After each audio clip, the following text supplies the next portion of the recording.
বাম হাতটা নিয়ে লাগায় দেবা বোতলে, ডান হাত দিয়া মুখা খুইলে একটা টান মারবা বাম হাতে, আধা লিটার নাই, আমি এটাকে ইবাদত বানায় পান করব।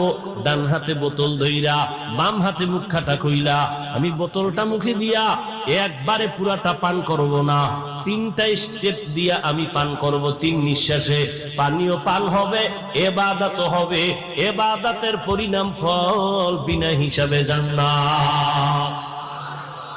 জুতা তুমিও পরো, আমিও জুতা পরি, ইবাদত বানায় জুতা পরো।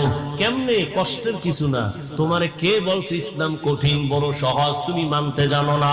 জুতাটা পরতে গিয়া ডান পাও ডান জুতায় আগে ঢুকাও, এরপরে বাম পা বাম জুতায় ঢুকাও।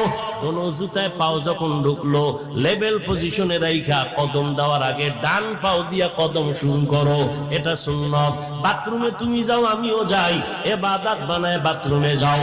খালি পায়ে বাথরুমে যাইবা না, খালি মাথায় কখনো বাথরুমে যাইও না, কারণ নবী বলেন বাথরুম হলো জিন শয়তানের আড্ডাখানা। ওখানে গিয়া মানুষ অ্যাক্সিডেন্ট হয়, বুক ভেঙে যায়, মাথা ফেটে যায়। জুতা ছাড়া যাইবা না, খালি পায়ে যাওয়া নিষেধ, খালি মাথায় বাথরুমে যাওয়া নিষেধ। দোয়া কইরা ঢুকো, কিছু পারো না তো বিসমিল্লাহ বইলা ঢুকে যাও। বাথরুমে গিয়া যখন বসবা বাম পায়ের উপরে ভর করে বসবা, সুন্নাত। কোন পা? বাম পায়ের উপরে। হাঁটুর উপরে কাপড় উঠাবা না, এটা নবীর সুন্নাত। বাথরুম কমপ্লিট করে বের হয়ে আলহামদুলিল্লাহ বলো, বাম পা দিয়ে ঢুকবা, ডান পা দিয়ে বের হইবা। বাথরুম হয়ে গেল, ইবাদত হয়ে গেল। এখান থেকে মোনাজাতের পরে আমার বাবারা সবাই বাড়ি যাবেন, যাই অনেকে ফ্রেশ হবেন। ফ্রেশ কি হবেন? ফ্রেশ হইতে গিয়ে গোসল করবেন, হাত ধুইবেন, চেহারা ধুইবেন, পা ধুইবেন। আমি বান্দাও বাসায় যেয়ে ফ্রেশ হব, তবে আপনার ফ্রেশটায় কোনো সওয়াব নাই। আমি সওয়াব বানাইয়া তারপরে ফ্রেশ হব। আমিও হাত ধুব, আমিও চেহারা ধুইব, আমিও পাও ধুইব, তবে আমার ধোয়াটা অজুর কায়দায় হয়ে যাবে।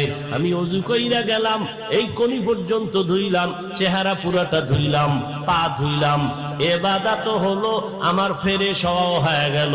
আর এই অজু অবস্থায় ঘুমাও, আল্লাহ জান্নাতের দরজা খুলে দিবে। খানা খানা আপনারা, আমরাও তো খানা খাই, কিন্তু বাবা ইবাদত বানায় খানা খাও। নিচু জায়গায় বসো, দস্তারখান বিছায় বসো, দোনো হাতের কবজা পর্যন্ত ধুইয়া তারপরে খানা খাও। যেই প্লেটে ভাত নিবা ওই প্লেটে হাত ধুইবা না, অন্য জায়গায় হাত ধুইয়া বসো। এরপরে খানার প্লেটের ডান দিক দিয়া শুরু করো, লবণ নাও বাম হাতে। আর রহমানু আল্লামাল কুরআন খালাকাল ইনসানা আল্লামাহুল বায়ান। আল্লাহ বলেন